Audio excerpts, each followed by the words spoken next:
University of Rhode Island at the Center for Tick-Borne Disease. I was invited here to talk to you guys about an ongoing study of mine called TicStudyRI. It's an acronym for, can you hear me if I'm not next to the microphone? Stay in the mic. Just see what my range is. TicStudyRI is an acronym for a tick-borne illness and clothing study. Our project aim is to measure the efficacy of long-lasting permethrin-impregnated clothing as a potential form of personal protective equipment, or PPE, for outdoor workers like yourselves. Our research is being funded by the National Institute of Occupational Safety and Health, and it is a collaboration with a group at the University of North Carolina at the Gilling School of Public Health. So, in 2011, this same group at UNC did a very similar study to ours. It's almost exact, actually. But their predominant tick down there is the Lone Star tick, which Michael was talking about. So they're known for spreading or for transmitting different species of Ehrlichias and Rickettsias. So we wanted to do a parallel study or a mirror study in Rhode Island, where our predominant tick is the black-legged tick or the deer tick.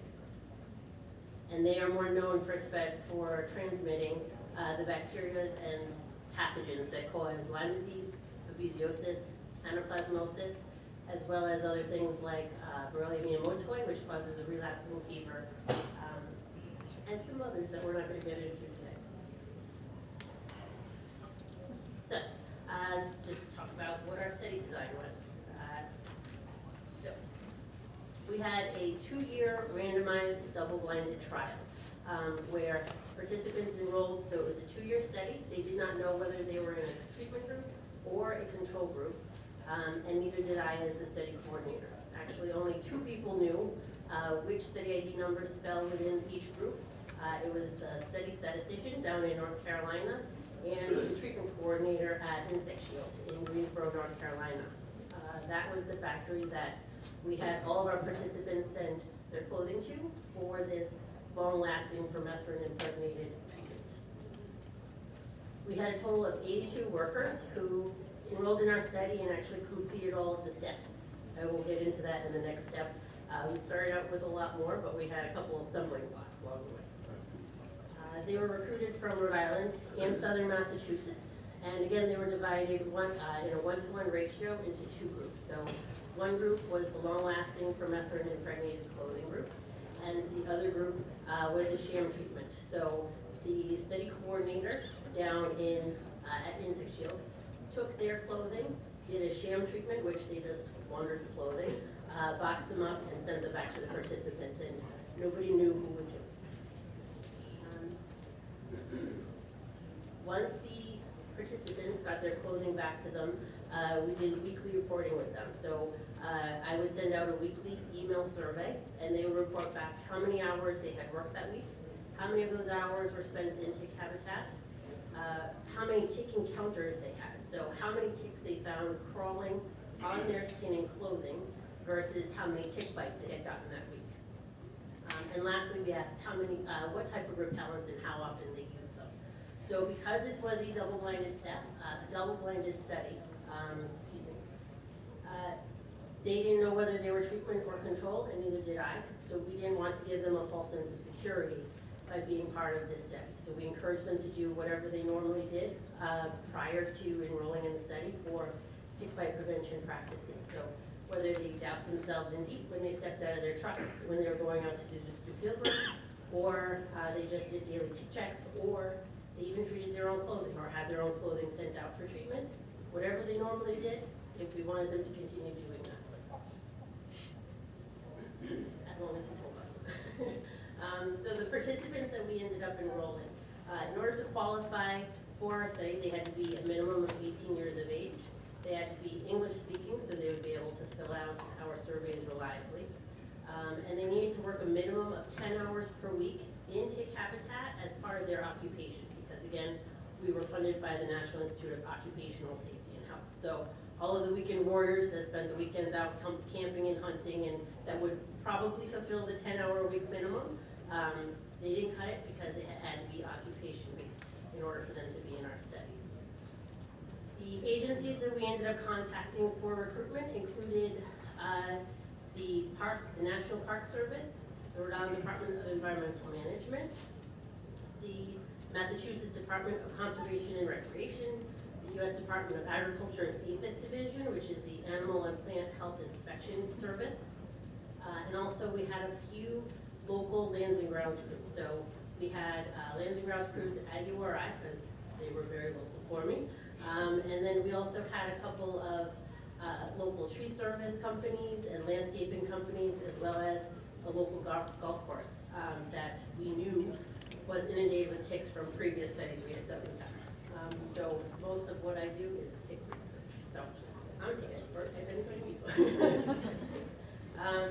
And so let me tell you a little bit about what the study actually involved. So our methods for analyzing how effective this long-lasting permethrin impregnated clothing was is by, so we did, prior to enrollment, our study statistician, like I said, had done a block randomized study. So he had taken all of our study ID numbers, he had run it through a computer program, and it blocked out which numbers, just ID numbers, would be in the treatment group versus in the sham treatment group or the control group. When people came for enrollment events, they were assigned a study ID number, and it was done in numerical order. So there was no jumping around. It was first come, first served. And they were given a baseline paper survey. So this was, it was a couple pages long, but it established what their current tick bite prevention practices were. So again, whether they are dousing themselves in DEET or they go the lemon eucalyptus oil route, whether they were treating their own clothes, what type of clothing they normally wore when they were in the field. So whether they wore long pants and long sleeves and tucked their pants into their socks, all that cool stuff.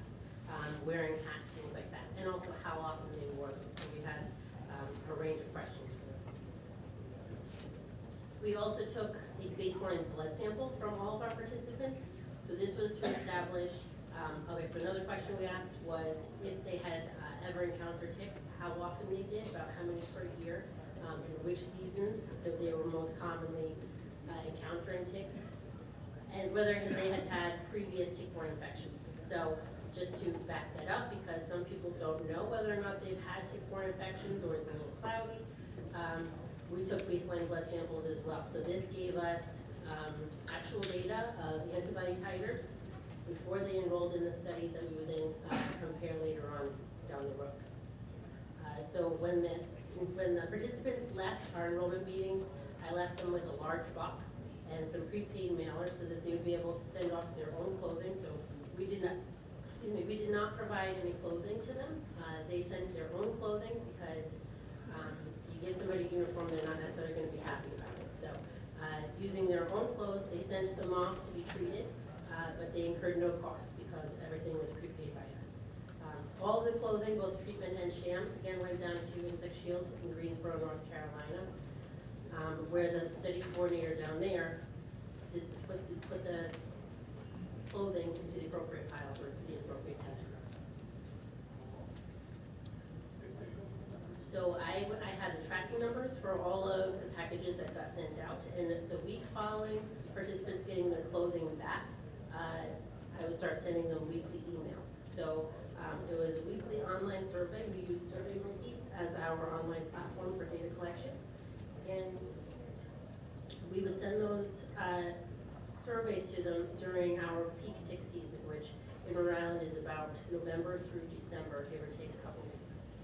So the participants were allowed to send up to 10 outfits at the beginning of the study. So an outfit included a pair of socks, a pair of pants or shorts, an undershirt like a t-shirt, an overshirt like a flannel or a company logo shirt, as well as lightweight jackets or sweatshirts for the cooler months, and a hat. So we really wanted them to be covered head to toe in permethrin impregnated clothing or sham treated clothing year round.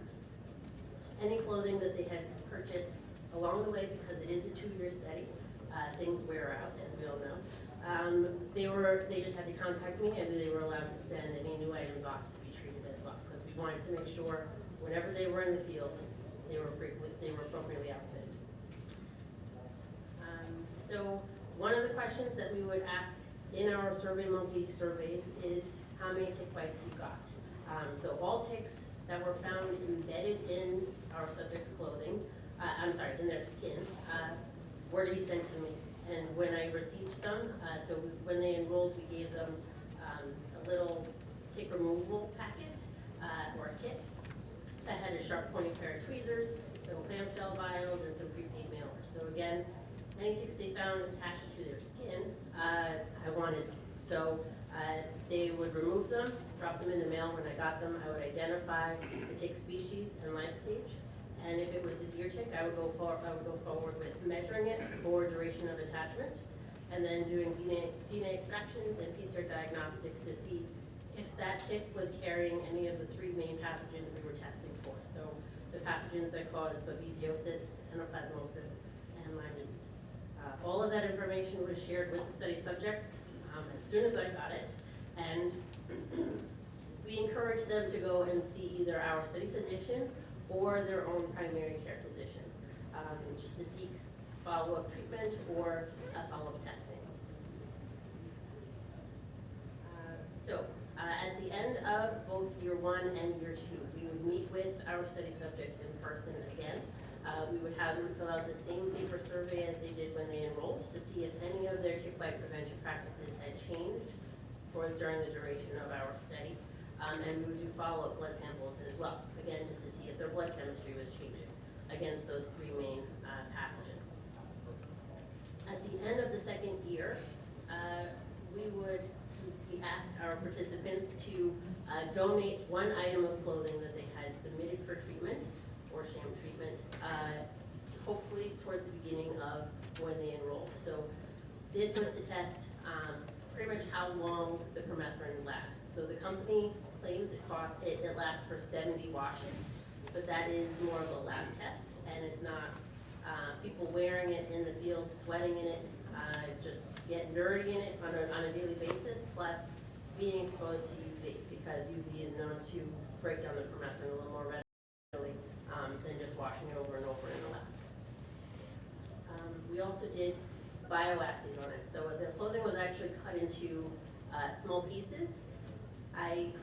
One of my other jobs is maintaining a tick colony for the Center for Tick-Borne Disease. So some of these ticks were used to test whether those clothing swatches still repelled ticks, and also to see if leaving ticks on them for an extended amount of time killed the ticks. So seeing if the permethrin was still active enough to knock down / kill black-legged ticks.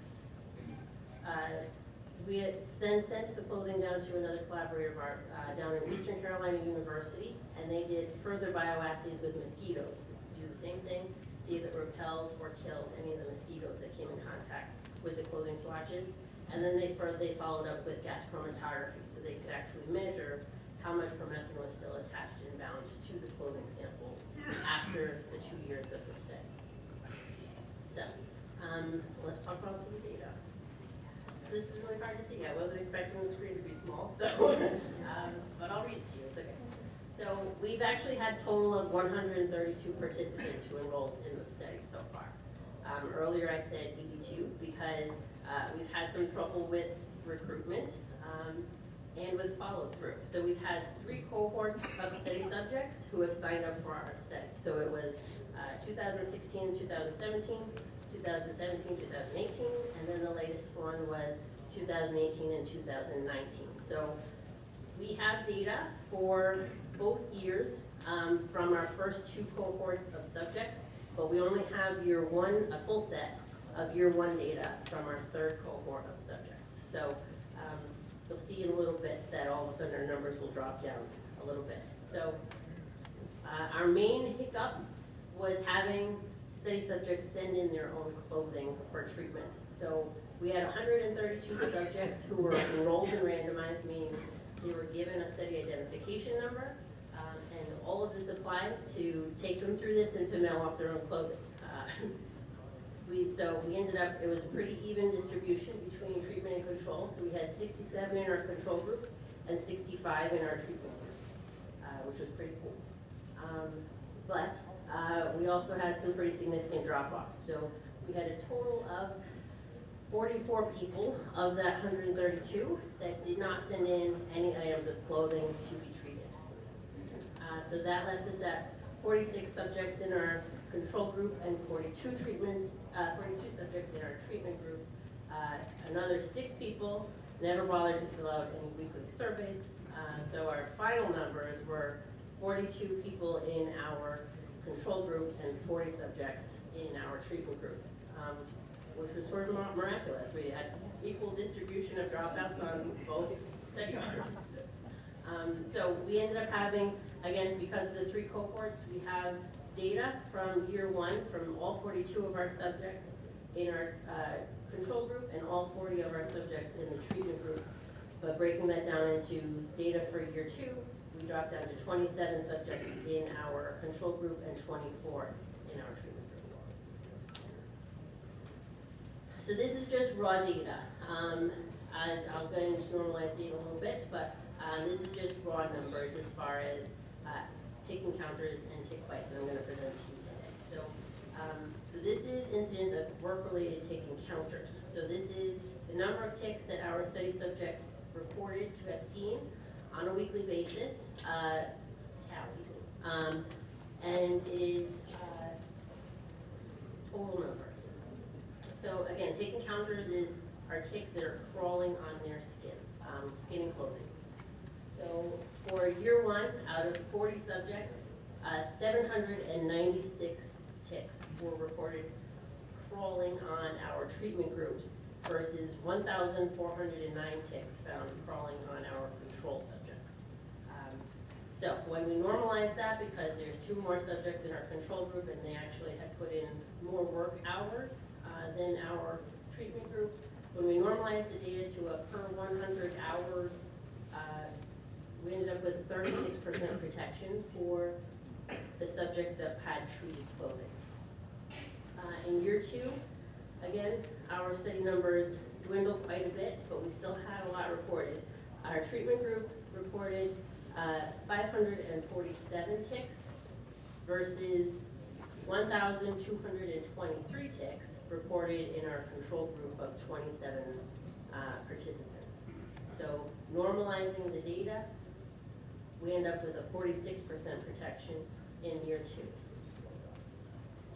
When we total those numbers together, for years 1 and years 2, we had a total of 1,343 ticks that were reported as tick encounters for our treatment group versus 2,631 for our control group. So normalizing the data across the 2 years, we ended up with about a 41% protection from tick encounters. Taking this forward to the next step of tick encounters are kind of scary, but not as scary as tick bites. We have total tick bites that are reported from our study participants. So in year 1, from 40 participants, we had 24 tick bites reported for our treatment group versus 78 tick bites reported in our control group. Again, normalizing the data, we ended up with about a 65% protection from tick bites with the treated clothing.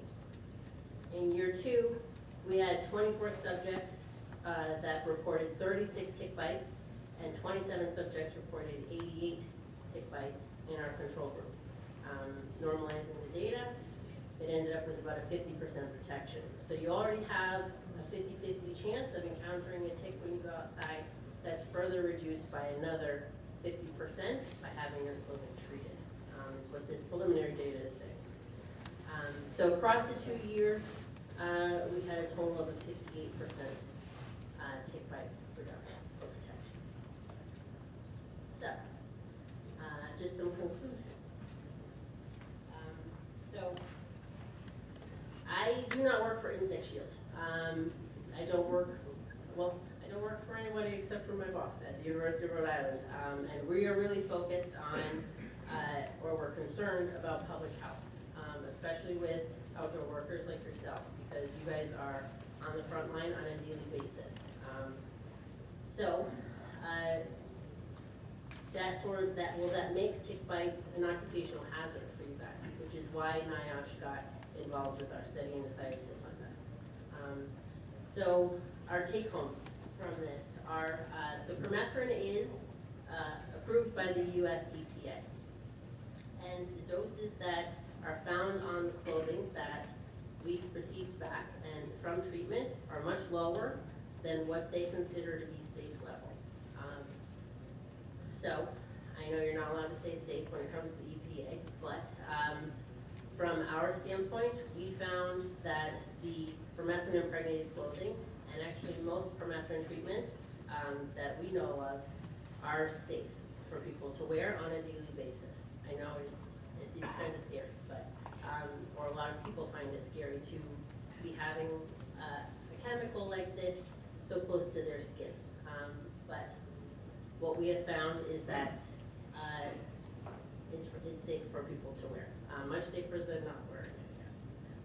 So permethrin is labeled to repel, knock down, and kill many arthropod vectors. So it's not just effective against ticks, but it's also effective against other arthropod vectors such as mosquitoes, chiggers, and sandflies, which is why the Department of Defense has all military uniforms treated by insect shield these days. So breaking it down into treatment into different treatment options. So this study, as well as several other studies, including the one that we based our law on back in 2011, where the paper was written in 2014, it shows that the treatment of clothing decreases your risk of tick encounters. So there are pretty much two different forms, or two different ways of doing it. You can either do it yourself at home, or you can have it factory treated. So doing it yourself, they sell aerosol cans. There's different companies that sell them. And you pretty much, you spray your items until they're saturated. You let them dry, just air dry, not in the dryer, otherwise you're undoing what you've done. But that's only good for 6 washes. So if you wear that item once a week, that's about a month and a half of treatment. And they actually recommend you do it once a month so that you don't get off track. Because if you miss a week, I don't know if any of you guys use products for your pets, but you miss a week and then all of a sudden you find a tick on it, and it's that 1 week that got you. And it could be the same for you. So with the factory treatment, what's nice is that it's good for 70 washes. So you're good if you're using that item once a week. That gives you a year and a half of treatment or thereabouts. So, which depending on how rough your jobs are, that might be more than the life of the item of clothing. So it lasts for about a year and a half, but it can be costly. That is the big drawback for having it treated. It depends on what items you have done. I know different companies sell already previously treated clothes that are done on a factory basis. So again, it's long lasting, and but they can be a little costly. So that's another thing just to factor in. So these are the folks that have helped with us. So my boss, Dr. Thomas Mather at the University of Rhode Island, and our collaborator, Dr. Steve Meshnick, down at UNC Chapel Hill. They are the co-PIs for our grant. Feng Chang Lin is our study statistician, and Cedar Mitchell is the graduate student who actually went through all of our data to make sense of it so that she could write her thesis, so I appreciate her. Jason Griffin is one of the higher ups at Insect Shield that was able to let us do this with his facility and test their factory-based techniques. And Ginger Swain was the study coordinator down there who was separating all the clothing for treatment groups. And lastly, we would like to thank our study participants because we obviously couldn't do this without them. So, any questions? Okay, you start over there first. I had a question about what was your evaluation of people in the control group prevention measures? Like, were they doing a good job with prevention measures? Those who were wearing... It was pretty much, so behaviorally, they were doing similar things. So they were doing daily tick checks, which is usually when they found the ticks. Most of the ticks that people did not find in time tend to be nymphal ear ticks. So the larger ticks, like American dog ticks and the adult deer ticks, they're big enough where you see it and you identify it as a tick and you get it off as soon as you can. Because the nymphs are so small, they're usually overlooked or they're mistaken as a freckle, because it is just a tiny dark spot on your skin. I have lots of freckles, so I get a little, so a lot of times when they go back and it's a day or two later that they're like, wait a second, now that's sort of plumping up, it's not flat on my skin anymore, it's usually too late. So fingers crossed that the ticks aren't infected, but in Rhode Island, there's about a 20 to 25% infection with Borrelia burgdorferi, so the bacteria that causes Lyme disease, in the nipple population. And that goes up to about 50% in adults because they're both feeding on the same cohort of hosts. So mostly Parameniscus and small ones like that. So behaviorally, they did similar things. And I mean, the different treatments that people did, some of them treated their own clothes. Some of them, they relied heavily on lemon eucalyptus oil. So we had a couple groups that they actually left repellents in bathrooms for people to sort of douse themselves in before they went out to the field. So they have to meet there in the morning. Some people would be like spraying themselves in the bathrooms. It was a little strange. And some of them had their own cans. But yeah, I mean, it was pretty equal distribution as far as behavior and repellents use. Yes? Do you find a lot of variation in the number of ticks that different people had on them? Yes, there was huge variation. So some people had hardly any ticks. We have one island in Rhode Island, that's Dutch Island, that we were just talking about earlier. We had 2 participants go out there, and there were specific days because they were outliers in our data group. So one year it was our treatment group, and they said they had 100 ticks on them that day. And then the second one was a control person, and they had 200 ticks on them that day. We have a huge sort of blossoming effect of amblyoma on this one island. Well, there's actually 2 islands, but this one that they were going out to meet with Army Corps of Engineers, they would just get blown up when they went out there, and they were like disgusted and practically running off to the boats at the end of the day because it was just constantly like all day was just picking and picking and picking. So yeah, we had a couple outliers on that one. Yes. I was just wondering if you could speak to whether permethrin is flammable for the nomad crowd in the room. Huh. I do not know that. You can put I know- outside retarding clothing. You can. You cannot put deep outside retarding clothing, but you can put permethrin. Okay, thanks. Thanks. Yes. So you mentioned putting permethrin on uniforms, shirt, and socks and whatnot. Is there any information on whether applying permethrin salt on shoes or boots is effective? So we, at the Center for Tick-Borne Disease, we've done a lot of outreach. So I've been there for 14 years now. And when I first started there, every week we were doing outreach, and that was the thing that we would feed into people was, if you can't treat anything else, the least you should be doing is treating your socks and shoes. Because you can do that easily at home, and for most of the, so the smaller life stages, the larvae and the nymphs, they are starting out on ground level. So your first line of defense is treating your shoes and socks, because they're gonna have to get over that in order to get to you to bite you. So again, with the larger ticks, you identify it as a tick and you remove it quickly, but the ones that are the most dangerous are the juvenile stages because they are so small. Larvae usually don't carry many pathogens. They can carry Borrelia miyamotoi, the pathogen, the bacteria that causes the relapsing fever, because there is transferial transmission. So it can be passed from a female to her eggs, which then become larvae. But all of like the babesiosis, the anaplasmosis, and the Borrelia, they stop at the mom, and there's no ovarial transmission of those 3. Okay, yes? What was the impact on disease in the people? You looked at the blood test. So we haven't analyzed that yet. So, Stay tuned. yeah, exactly. Stay tuned. Yes? Did you get any results back from how much people got? That again is to be determined. So we have the clothing samples from all of our participants. We've done the tick bioassays on them.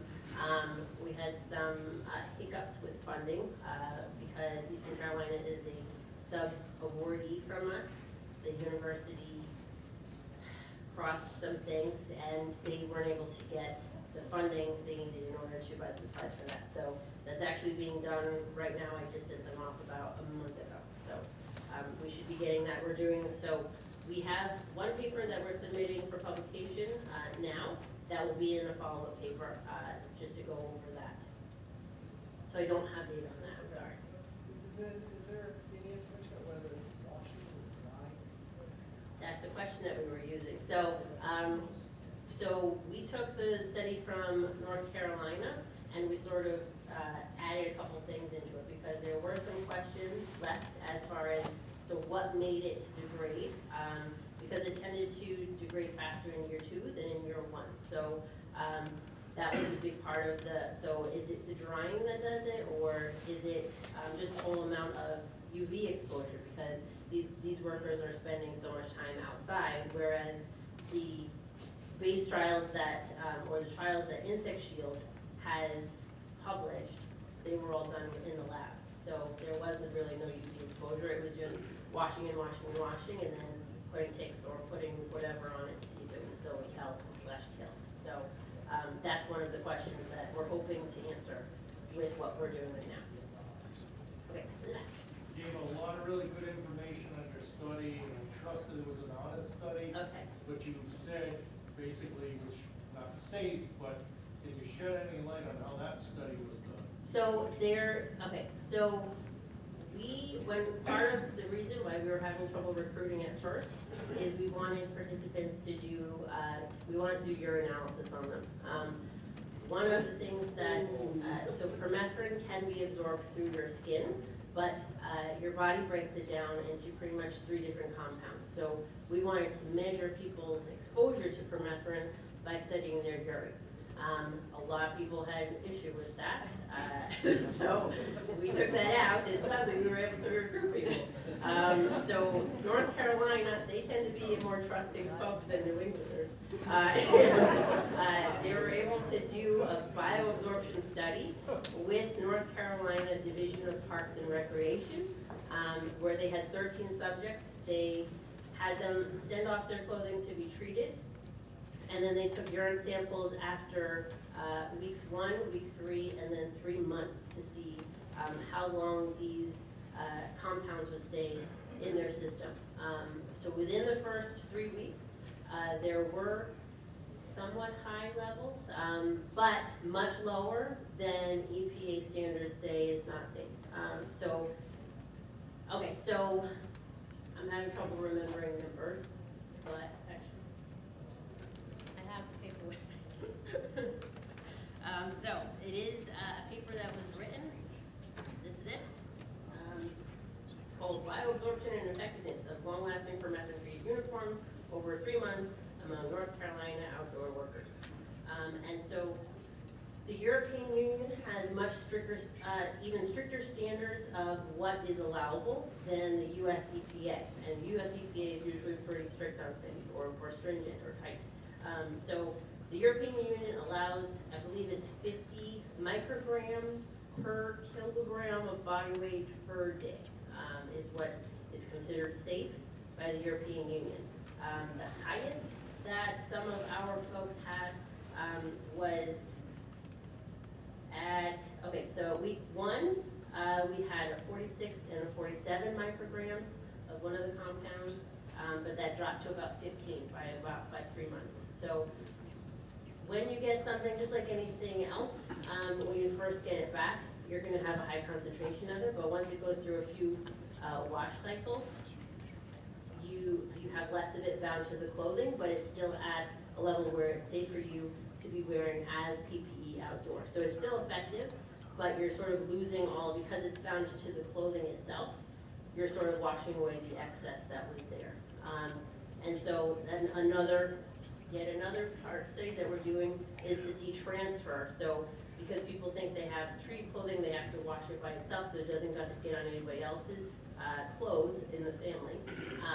We're actually doing a transfer study, so it's a co-washing experiment that we do where we have treated clothes of different types and baby onesies that we washed together for several wash cycles to see what got transferred, if anything. And then we also did bioassays on it to see if what was transferred would be able to kill ticks. So again, more data to come. Oh, I'm running out of time.